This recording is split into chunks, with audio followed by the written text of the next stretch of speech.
was staring at a weird wall. Suddenly, I noticed there was a square window in the middle of a different wall. A window that looked out of place. I looked up, and there was a tiny metal box on the ceiling.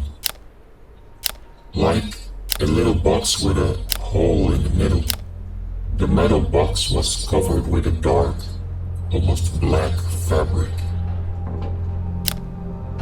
On the box I could see some kind of name or label.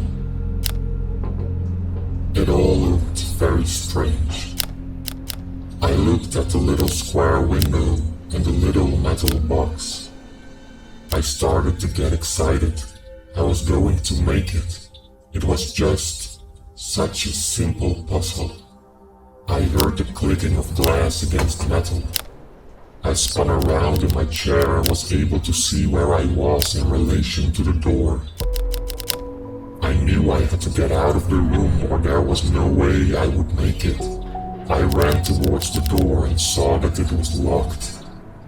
It was the kind of door that you used with a key. So if you had a key you could open the door. As I looked towards the window I saw something happening outside. I looked out the window in a strange kind of trance.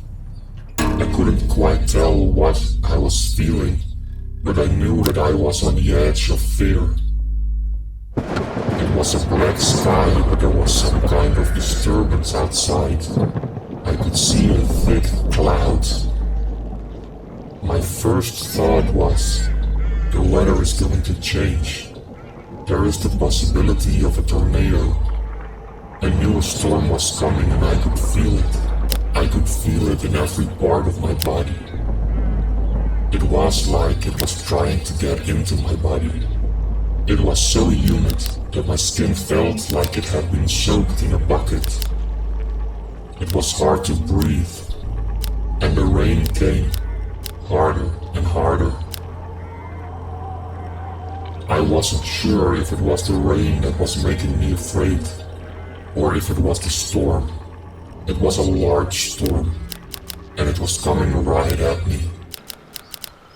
The last time I had seen rain, I had been in my mother's garden.